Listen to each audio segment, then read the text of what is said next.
ওই দেখো।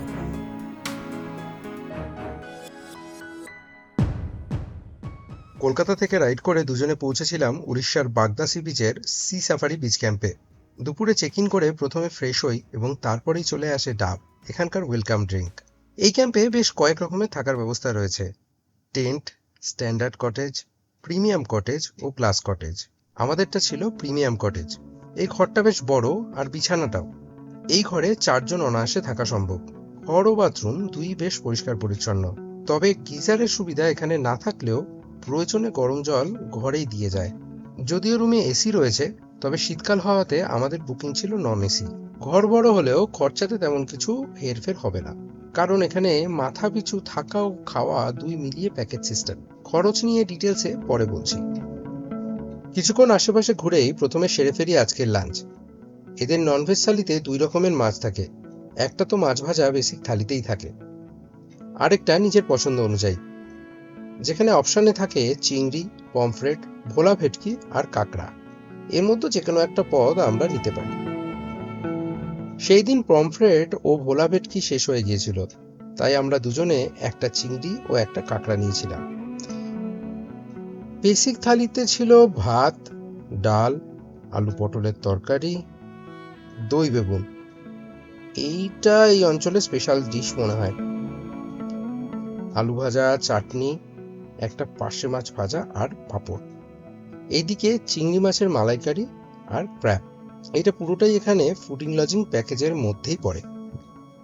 27 ডিসেম্বর ছুটির সময়, তাই এখানে ট্যুরিস্টের ভিড় অনেক বেশিই ছিল।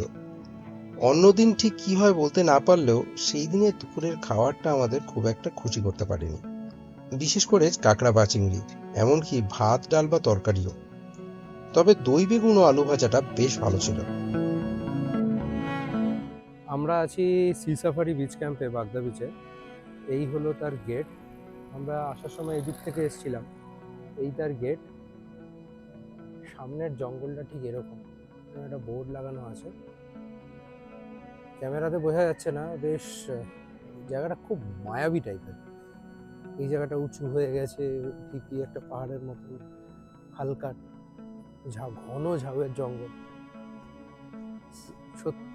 বাইরেটা আলো, এখানটা আসলেই পুরো নিরিবিলি হয়ে গেল, শান্ত জায়গাটা, কিন্তু সুন্দর। এখনো পর্যন্ত এসেছি সি সাফারি বিচ ক্যাম্পে। এসে আমরা ফ্রেশ হওয়ার পরে এখন লাঞ্চটাও করে নিয়েছি। এখন কটা বাজে? বেলা 3টে বাজে। আমরা খাওয়া দাওয়া করে নিয়েছি। খাওয়া দাওয়ার পরে এখন একবারে ভাবলাম খাওয়া দাওয়া করে নিয়েই বিচের দিকে যাই। সামনে এই রাস্তাটাই সমুদ্রের দিকে যাচ্ছি। সমুদ্র যাব তো ঠিক আছে, বাট সামহাউ আমার এখনো পর্যন্ত সমুদ্রে আসার আগে, সমুদ্র পর্যন্ত পৌঁছানোর আগে একটা ফিলিংস হচ্ছে যে এই জায়গাটার না মেইন আকর্ষণটা সমুদ্রের থেকেও বেশি হয়তো এই ঝাউয়ের জঙ্গলটা। 3-4 দিকে রাস্তা, অনেকগুলো রাস্তা বেরিয়ে গেছে চারিদিকে। এখানে লোকে বাইক নিয়েও যায়। এখানকার লোকাল পার্সন মনে হলো বাইক নিয়ে যাচ্ছে। আমরা কতক্ষণ হেঁটেছি শুনুন? এখান থেকে কতক্ষণ হেঁটেছি? 2 মিনিট, 1 মিনিট হাঁটিনি। 4-5টা জঙ্গলটা পুরো ঘন। অনেকগুলো রাস্তা চলে গেছে। আর আমি যদি খুব ভুল না হই, এক একটা রাস্তা সামহাউ কোনো না কোনো ক্যাম্পে মিট করছে। ওখানে আওয়াজ আসছে, কোনো ক্যাম্পে গান টান চলছে। ক্যামেরা ধরা পড়ছে কিনা জানি না। আমরা যতটা এসছি সামনে থেকে কিন্তু মনে হচ্ছে জঙ্গলটা শেষ, মানে অলমোস্ট আমরা সমুদ্রের কাছে চলে এসেছি। সমুদ্র থেকে খুব কমই ডিস্টেন্স, মিনিটের হাঁটা, বড় জোর 2 থেকে 3 মিনিটের হাঁটা।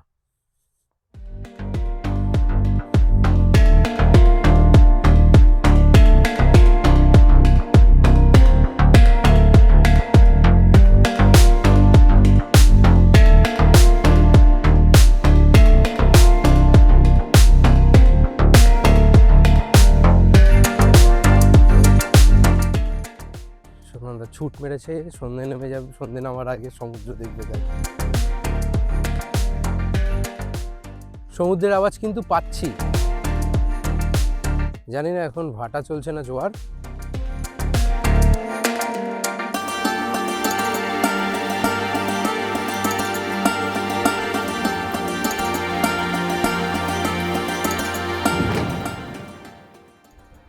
আমরা পৌঁছেই গেছি। ডান দিকে জায়গাটা মায়াবী লাগছিল, সূর্যের আলোটা ঠিকরে বেরিয়েছে, অসাধারণ লাগছে এই জায়গাটা।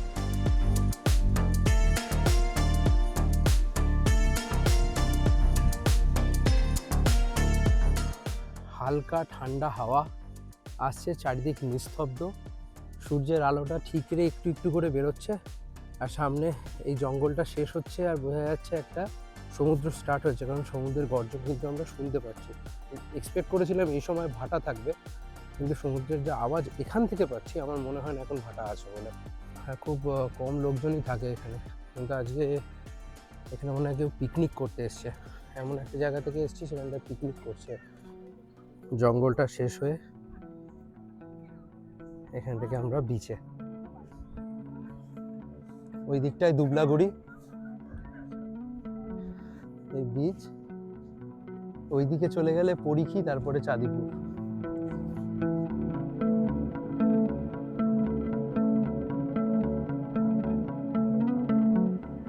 এই ঝাউবনটা অত্যন্ত সুন্দর লাগছে।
এই জায়গাটা পুরো বালি, ওই জায়গাটা শক্ত, এই জায়গাটা লুজ বালি।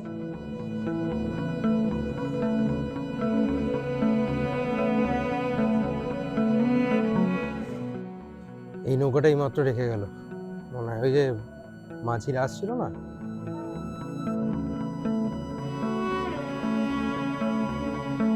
এই তো সেই জালগুলো পড়ে আছে।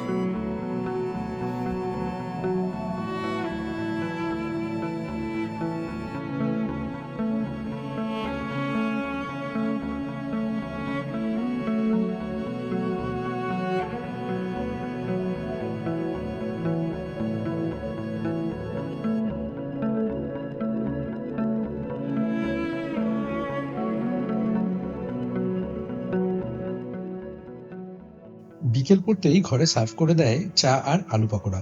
এই ছোট ছোট করে আলু কেটে ক্রিস্পি করে ভাজা। এমনি দেখে তো বেশ ভালোই লাগছে, তবে লবণটা বোধহয় একটু বেশি হয়ে গেছিল। দিনের আলো নিভে যেতেই বিচ ক্যাম্পে লাইট জ্বলে গেছে। পুরো ক্যাম্পটাই এরকম লাইট দিয়ে সাজানো।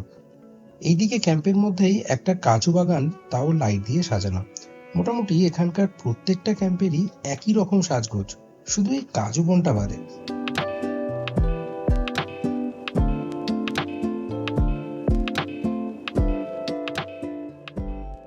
এখানে এদের একটা নতুন সুইমিং পুলও তৈরি হচ্ছে।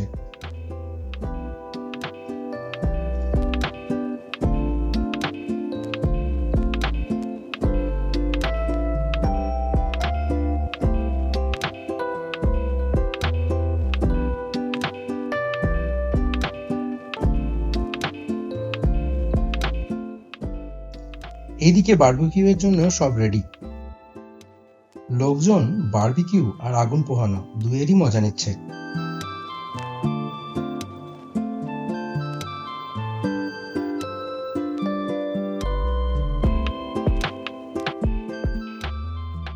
যেমন বললাম, বিচ ক্যাম্পটা অনেকটাই ভর্তি আজকে। এ রাজ্যের অন্য প্রান্ত থেকে আসা বেশ কিছু জনের সঙ্গে পরিচয় আর আড্ডাও হলো আজকে। ভিড় বেশি, তাই দুপুরের খাবার থেকে বিকেলের বারবিকিউ সবকটাতেই ব্যস্ততা আর তাড়াহুড়ো বড্ড বেশি। এখানে চিকেন থেকে শুরু করে চিংড়ি বা পনির বিভিন্ন রকম বারবিকিউই হয় অর্ডারের উপর ভিত্তি করে। এইটা কিন্তু প্যাকেজের বাইরে, নিজের ইচ্ছা ও প্রয়োজন মতো। যেমন আমাদের দুজনের জন্য আমরা 500 গ্রাম চিকেন বারবিকিউ বলে রেখেছিলাম, দাম 600 টাকা পার কেজি, তো আমাদের জন্য পড়েছিল 300 টাকা। হয়ে যাওয়ার পরে এভাবেই আমাদের সার্ভ করে দিয়েছিল। একটা কোল্ড ড্রিঙ্কসের বোতলের সমেত ঘরে নিয়ে চলে আসি। বেশ ভালোই ছিল খেতে, রেকমেন্ডেড। ক্যাম্পের ভিতরেই আড্ডা দিতে দিতে রাতের খাবারের সময় হয়ে যায়। পাতে ছিল রুটি, চিকেন কারি, নিরামিষ তরকারি, আলু ভাজা আর একটা করে মিষ্টি। রাতের খাবারটা বেশ ভালোই ছিল। এদিকে পরপর যে কটা কটেজ আছে সেগুলো এদের প্রিমিয়াম ক্যাটাগরির। এর মধ্যেই এই শেষেরটাতে রয়েছি আমরা। এর উল্টো দিকেই এদের কাজু বাগান। আচ্ছা, এখানে এর খরচার কথাটা বলে রাখি। এদের স্ট্যান্ডার্ড কটেজে lodging plus fooding package cost ছিল 1900 টাকা জন প্রতি, এবং আমাদের প্রিমিয়াম কটেজে সেই প্যাকেজ কস্টটা পড়েছিল 2000 টাকা জন প্রতি, মানে আমাদের দুজনের জন্য 4000 টাকা টোটাল। এতে থাকা এবং welcome drink, lunch, evening snacks, dinner এবং ব্রেকফাস্ট ইনক্লুডেড। বারবিকিউ বা অন্য এক্সট্রা যে কোনো ফুড আইটেম কিন্তু এর মধ্যে পড়ছে না। আমাদের এই প্যাকেজ কস্টটা কিন্তু পড়েছিল ডিসেম্বর মাসের 27-28 তারিখ, যেটা কিন্তু পিক সিজন। অন্য সময়ে যেটা অফ সিজন টাইম, সেই টাইমে হয়তো এই প্যাকেজে কস্টটা অন্যরকম হতে পারে। ডেসক্রিপশনে দেওয়া নাম্বারে কন্ট্যাক্ট করে সেটা কথা বলে নেওয়া যেতে পারে। আর এদের টেন্টে থাকার ব্যবস্থাটাও এই সবুজ ঘেরা অংশেই। ওখানে গেস্টরা আছে, তাই ভিতরে ঢুকলাম না। এখানে রিল্যাক্স করার জন্য গাছে বাঁধা রয়েছে দোলনা।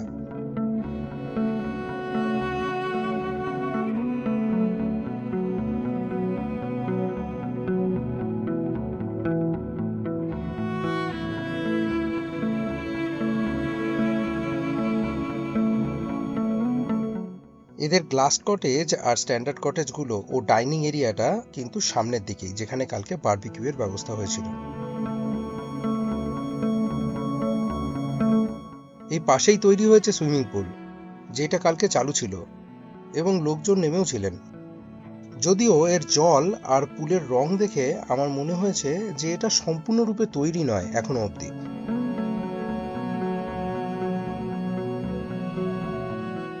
সকালে ব্রেকফাস্টের টেবিলে সার্ভ করেছিল লুচি, আলুর তরকারি, ডিম সিদ্ধ আর মিষ্টি। এই খাবার ঠিক যেই রকম হওয়ার সেই রকমই ছিল এবং ভালো ছিল। No complaint at all.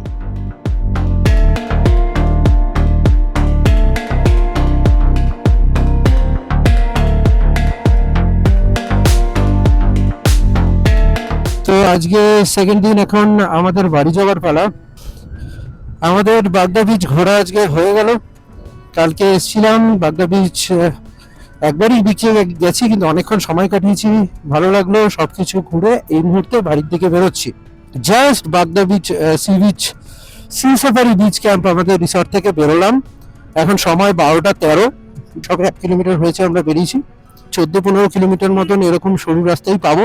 ভেবেছিলাম সকালবেলা বুড়িবালাম নদীর ওখানে যাব, এখানে কাছাকাছি, কিন্তু যাওয়া হয়নি। আর এখন চাইলে আমরা পঞ্চলিঙ্গেশ্বরের দিকে, নীলগিরির দিকে যেতে পারি। গোটা 50 কিলোমিটার মতন হয়তো রাস্তা, কিন্তু ভাবছি আর যাবো না, কারণ 12টা বেজে গেছে। 12টার পরে এখন আর ওখানে গিয়ে দেরি করব না, একদম ডাইরেক্ট বাড়িই যাব। ডিস্টেন্স দেখাচ্ছে 250 কিলোমিটার, গুগল বলছে 5 ঘন্টা মতন সময় লাগবে। লেটস সি কেরম লাগে। এখনো আমরা এই ভিতরের রাস্তাতেই রয়েছি। এই রাস্তার কন্ডিশন খুব বাজে, খুবই বাজে। বিভিন্ন জায়গায় যেমন সরু তেমন এবড়ো খেবড়ো সামনে, আর তার মধ্যে সামনে দেখতেই পাচ্ছ একটা লরি যাচ্ছে, এরকম উল্টো দিক দিয়ে থেকে বড় একটা ট্রাক চলে এসেছিল। তো সেই সময় দুটো গাড়ি ক্রস করা মানে ভেরি ডিফিকাল্ট। তো যারা গাড়ি নিয়ে আসবেন এই রাস্তায়, গাড়ি প্রচুর গেছে, গাড়ি যাওয়ার কোনো অসুবিধা এরকম নেই, কিন্তু একটু সাবধানে চালাতে হবে, একটু দেখে শুনে চালাতে হবে, যাতে উল্টো দিকে কেউ চলে আসলো, মানে বড় গাড়ি আসলে দেখে শুনে সাইড করা, এই জিনিসগুলো মাথায় রাখতে হবে। জাস্ট এই, আর কিছুই না। কিছু জায়গায়, পুরো রাস্তাটা নয়, দেখুন ঠিক এই অবস্থাটাই হয় এখানে, ঢালাই রাস্তা, সুতরাং বাঁদিকে একটুখানি পড়লে পরেই গাড়িটা বেরিয়ে যাবে, নিচে নেমে যেতে হচ্ছে। সব কটা গাড়িকে নিচে নেমে যেতে হচ্ছে। যেমন এই দিকটা লরিটা নামিয়ে দিতে পারলো, এইদিকে গাড়িটা নামাতে পারছে না, কারণ ওইদিকে জায়গা নেই। ওই দেখো,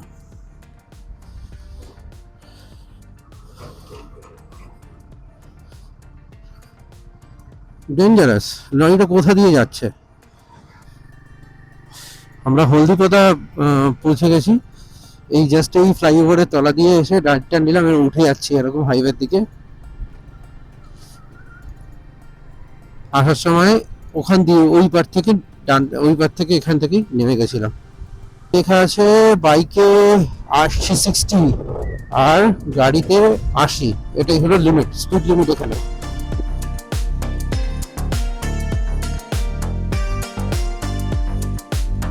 গ্রামের 15-16 কিলোমিটার এই ভাঙাচোরা রাস্তা পেরিয়ে সবে উঠেছিলাম আমরা হাইওয়েতে। হাইওয়ের মসৃণ রাস্তা 10 কিলোমিটার চলতে না চলতেই পেয়ে গেল ঘুম সুনন্দার। স্বভাবতই অভ্যেস না থাকার দরুন এরকম মসৃণ রাস্তায় চলতে গিয়ে একটু আধটু ঘুম পাচ্ছে সুনন্দার। তাই সামনে একটু এগোনোর পর বাদিকে এই দোকানটা চোখে পড়ে এবং তাই জন্য আমরা দাঁড়িয়ে পড়ি। এখানটাতেই ঠিক করি একটু চা বিস্কিট নিই এবং সেখানে চা বিস্কিটের পর চোখে মুখে জল দিয়ে আমরা বেরিয়ে যাব এবং প্ল্যান করি এরপরে আর খুব একটা বেশি দাঁড়াবো না। তবে ঘুমটা কাটানো খুবই দরকার, তাই জন্য এই চা আর বিস্কিট আর চোখে মুখে জল দেওয়াটা খুবই ইম্পর্টেন্ট ছিল সেই সময়। এই যে স্পিড ক্যামটা দেখা যাচ্ছে, দুটো পুরো স্পিড ক্যাম লাগানো আছে। আমি স্পিডটা এখানে বেশি বাড়াবো না। এই স্পিড ক্যাম এখানে যদি ধরা পড়ি, এই স্পিড ক্যামে ধরা পড়লে অটোমেটিক্যালি চলে আসবে।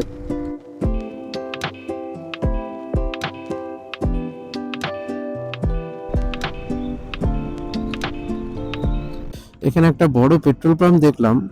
আগে ভেবেছিলাম পরে ভরাবো কিনা, এখন দেখলাম যখন আছে এখানেই ভরিয়ে নিই। এটা উড়িষ্যার মধ্যে হলে খরচাটা একটু কম পড়বে। ইয়েস, এটা উড়িষ্যাতেই আছে, রেট কম।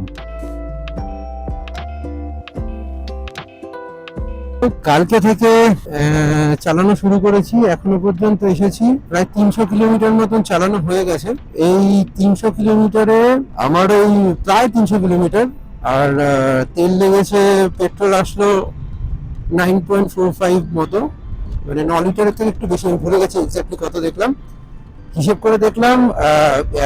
মিটার কনসাল দেখাচ্ছে মোর দ্যান 35 মাইলেজ। তো আমি হিসাব করে দেখলাম actual tank to tank mileage হয়তো এটা 32।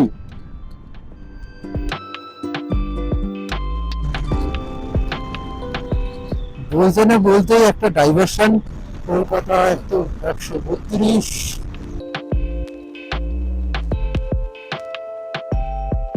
আমরা এখন এক্সপ্রেস হাইওয়ে ঢুকছি। আমরা এসেছি কোলাঘাট। 177 কিলোমিটার রাইড হয়ে গেছে। মোটামুটি কন্টিনিউয়াস 152 কিলোমিটার রাইড করার পর এখানে পৌঁছেছি, কোথাও আর দাঁড়াইনি। এবার এখানে দেখি আজকে রোববার প্রচন্ড ভিড় আছে, এখানে জায়গা পাই তাহলে দাঁড়িয়ে যাবো।